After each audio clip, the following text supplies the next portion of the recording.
Your name is Archagent Jack Noir. And you swear, if this white jackass causing mayhem doesn't gather his shit and neatly pile it back into his cell, you're gonna stab somebody, presumably him, with knives, at least several hundred times. Jack, lament current situation. Some imps had the brains to capture the heir's father and bring him back to Dice. It went less than ideal, to say the least. To top off all this foolishness, that hard-ass you forced to call a queen has just decided that everyone on Dice has to wear these shitty clown outfits. Speaking of the she-bitch, she orders you to put back on that shitty hat. You mutter something involving using knives, specifically on her. She pretends she didn't hear that. She tells you just to put back on the fucking hat. Jack, comply. After spending several moments gagging and revolting in your attempt to put on the hat, you finally manage to get on that colorful piece of shit. She just stares at you in a cold menace before going on her way. Jack, be the heir. You are now the heir. Not that you know what that means, or that anyone could necessarily explain that to you at this point in time. Well, not that anyone would, mind you. Regardless, you decide to stop dicking around in your narrative hypothetical bullshit and do what you were doing prior to the massive headache that was Act 3, Part 1. What exactly were you doing? John, state present location. Wait, where are you? Oh, you think that you're in your father's room, or at least what you think is his room, as you've never actually been in it before. But, wait. Where's all the Hardlyquin shit?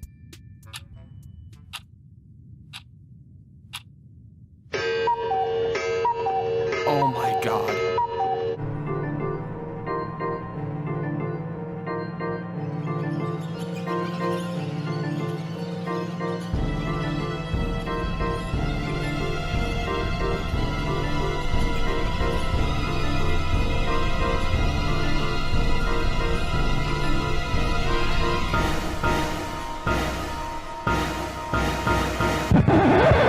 You assume this would have been a lot more effective if you had proper build-up. Rose, notice that the laboratory is about to explode.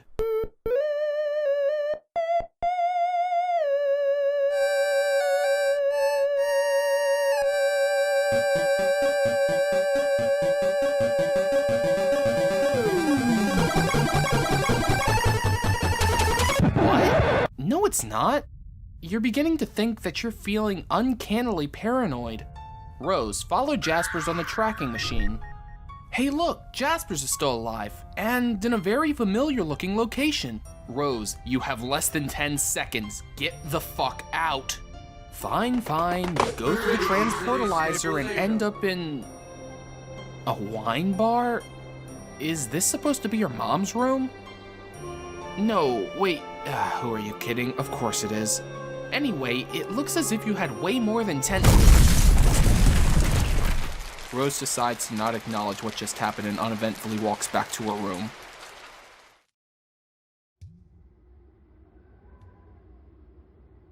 You are now the Peregrine Mendicant. Nom nom nom nom.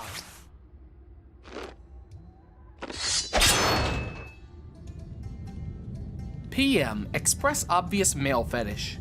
It is not a fetish. The male is sacred, and sacred is the trust between the postman and the... Wait.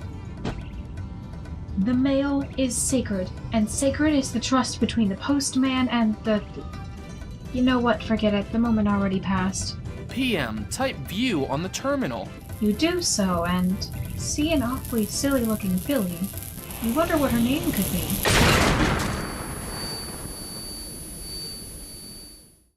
John, see what presents your dad left for you. Of course, because the most responsible thing to do in this scenario is to raid your dad's room for sweet loot. In all seriousness though, you wonder what sweet gear you can alchemize from the shitty presents your dad got you. The possibilities both excite and disappoint you. John, open a present. You got a... Oh shit, this is really cool and all, but you have no idea how to use this. Maybe Rose can explain later. John, open another present. You got a box of fruit gushers. This is significantly less cool, but you still do a little celebratory jig. John, open the last present. You got a... business suit. Yeah, that fake smile is fooling nobody. John conveniently noticed that fruit gushers are made by Betty Crocker. What? What are you talking about? Oh.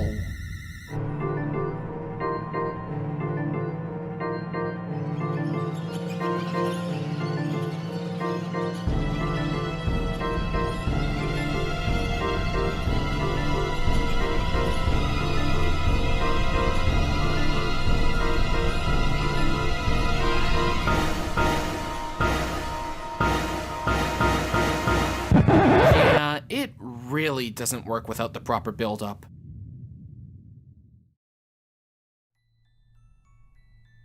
A silly girl naps in her silly bed, presumably dreaming of silly things. Perhaps we should take a look inside her dream?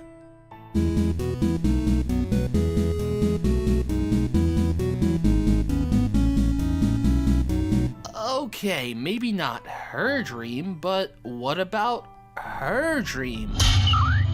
You are now dreaming. Your dream bot is awake and active. Narrator, cut the robot shit. The narrator decides to cut the robot shit as it is both difficult to maintain and grating to hear. Dream Jade, foreshadow future events through interpretive dance. I'm ending this series if you do that again. Dream Jade, dream! You would if you didn't feel a cold, jade-sized metal pressing down on you. Dream Jade, grow extra arms and play an amazing bass solo.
John, return to your room to find more items to alchemize. You return to your room and... it looks like those imps vandalized your poster. Honestly, you'd consider going around and wiping them off the face of, your house, if it weren't for the possibility of ogres lurking about. Lousy goddamn ogres. Looks like one of your chums is pestering you. It's been a while. You wonder what they've all been up to. John, Hey, Rose. I presume that you continued on with the list? Yep, How did that work out for you? I learned how to make stuff. Pardon? I put two cards together and managed to make something new. Using alchemy? Well, not exactly alchemy. Or, I don't think it was alchemy. It's hard to explain. Do you want me to draw you a diagram of what I did? On second thought, I don't care. Rose, come on! Unfortunately, I don't have the energy to listen to your ironic escapades at the current moment. I've been trying to get a hold of the world's douchiest procrastinator, but to no avail. What did Dave do this time? It is what Strider is not doing that is really getting my goat, as he would probably put it for some unfulfillingly ironic reason. By the way, John, are you aware that my house is on fire? What? Are you okay? I am perfectly fine. Well, my mother's room, previously used for wine storage, has just exploded into a fiery ball of glass and alcohol. So I wouldn't exactly say that it could be considered fine, but other than that, everything's just peachy. Okay? My point is that despite this, Mr. Strider is yet to connect as my server player, and it infuriates me. I don't understand. You know how douchey he can be more than anyone else. Why did you choose him rather than Jade? Because she refused to tell me her name. Is that it? Yes. I don't think we should be holding grudges with each other, Rose. We're all friends after all. I wouldn't consider Harley as close with me as she is with you or Strider. That's because you never talked to her. That's because she would never tell me her name. Before today, Every chat with her was me pleading, as a friend, for her to tell me her name, but she'd always refuse like some kindergartner not wanting to eat her vegetables.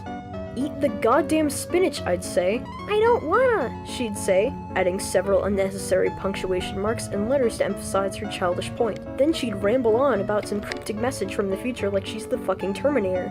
Next thing you know, she will attempt to type out a fake-ass accent and state in an incredibly quotable manner that she will return, presumably to fill me in on more cryptic bullshit. You're sounding more and more like Dave every day. I know, and it scares me. On the bright side, today's conversation consisted of her finally telling me her name, followed by more cryptic future bullshit and a dash of unnecessary punctuation. But it took 3 years for this development. How exactly am I expected to acquaint with her when all she talks and thinks about is cryptic bullshit? Wow, I don't know what to tell you, Rose. It's fine. I guess I just needed to vent. Hey, Rose. Huh? When we all enter the game, I think we should gather together and have a big party where we can settle our differences and just be friends. John, that sounds like a great idea. Haha! John, rant about those shitty imps. By the way, Rose, did you see what those imps did to my posters? You mean besides what was already there? Very funny, Rose. Rose eyes. That wasn't a joke. What? John, are you suggesting that the imps are responsible for defacing your movie posters? Yeah. They have looked like that since I first connected with you. I assume that you defaced them ironically to mock your father's interests. John, proceed to have mental breakdown. Are you there?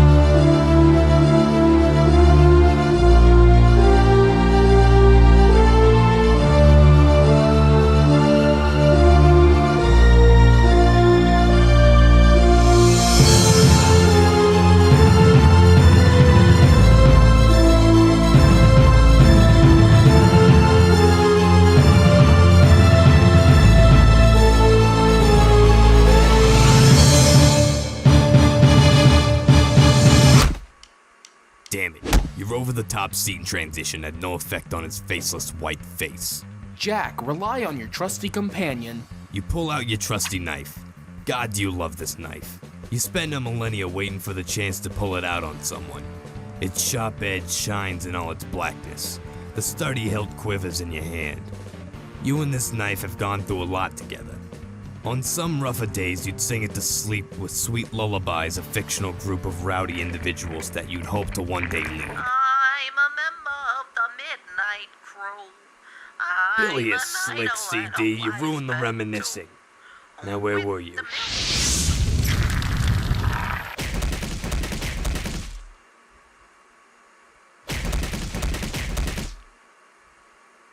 The prisoner is free to go.